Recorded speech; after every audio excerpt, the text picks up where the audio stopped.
नमस्कार। आप सुन रहे हैं प्लग इन पॉडकास्ट और मैं हूं आपकी होस्ट, आपकी दोस्त अंजलि। बहुत बातें हो गई प्यार, दोस्ती और इश्क की। आज असल पर बात करते हैं। हुसैन जैदी ने अपनी किताब में इनका जिक्र किया है, तो पहले थोड़ा इनके बारे में जान लेते हैं। हुसैन जैदी एक प्रसिद्ध लेखक, पत्रकार और अपराध कथा के विशेषज्ञ हैं। चलिए अब बात करते हैं आज की कहानी पर। तो आज की कहानी है गंगा की।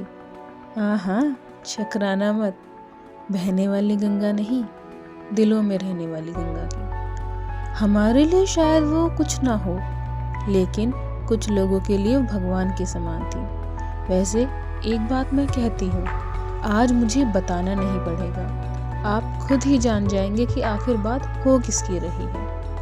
1939 में गंगा गुजरात के काठियावाड़ में पैदा हुई। पिता वकील थे और उसका सपना था मुंबई जाकर अभिनेत्री बनने का और बड़े पर्दे पर आना। देवानंद की दीवानी थी, लेकिन उससे एक ही गलती हुई कि भरोसा गलत जगह किया। 16 बरस की थी जब वो घर से भागी थी। उसने अपने पिता के अकाउंटेंट रमणीक लाल से प्यार किया और उसी ने उसे आश्वासन दिया कि वो उसे मुंबई ले जाकर अभिनेत्री बनाएगा। उसके पिता को बताए बिना वो घर से भाग गई और गलती से अपनी माँ की अलमारी की चाबियों का गुच्छा अपने साथ ले गई। शायद वो गलती अच्छी थी, क्योंकि उसके बाद वो कभी घर नहीं जा पाई और उसके पास वो आखिरी निशानी थी उसके परिवार की। मुंबई ले जाकर रमणीक ने उसे कुंतन खाना खोटे पर 1000 रुपये में बेच दिया और उसे वहाँ छोड़कर चला गया।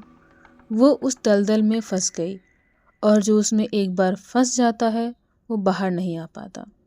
उसे ज़बरदस्ती वो काम करना ही पड़ा और वो गंगा से गंगू बाई बन गई। शौकत खान पठान ने उसका शारीरिक व आर्थिक शोषण किया, जिसके बाद गंगूबाई तुरंत अंडरवर्ल्ड डॉन करीम लाला के पास पठान की शिकायत करने गई। लाला ने उन्हें मदद का आश्वासन दिया और बदले में गंगू ने राखी बांधी।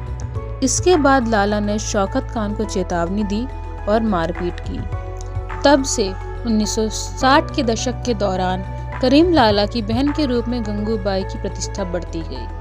वो उनके काले धंधे संभालने लगी और लोग उन्हें मैडम कहकर बुलाने लगे।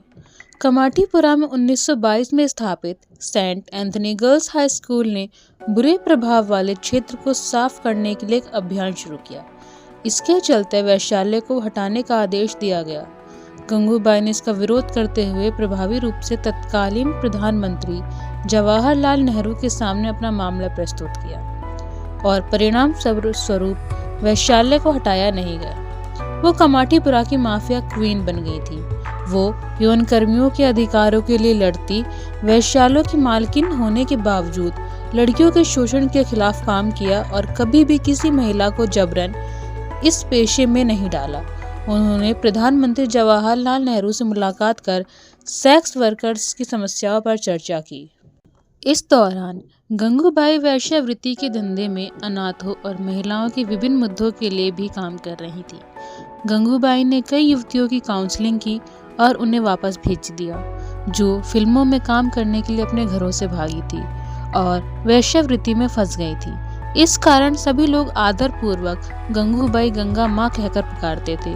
उनकी मृत्यु के बाद उनकी तस्वीर और मूर्तियां क्षेत्र के वैश्यालय में स्थापित की गईं और 8 सितंबर 2008 में उनका निधन हो गया। डायरेक्टर संजय लीला भंसाली ने इनके जीवन पर एक फिल्म बनाई जिसका नाम गंगूबाई काठियावाड़ी था, जिसे लोगों ने बहुत पसंद किया। शुक्रिया दोस्तों, आप सुन रहे थे प्लग इन पॉडकास्ट। आज के लिए इतना ही। फिर मुलाकात होगी आपसे किसी नई कहानी के साथ। जुड़े रहिए हमारे साथ। मैं थी आपकी दोस्त, आपकी होस्ट अंजलि।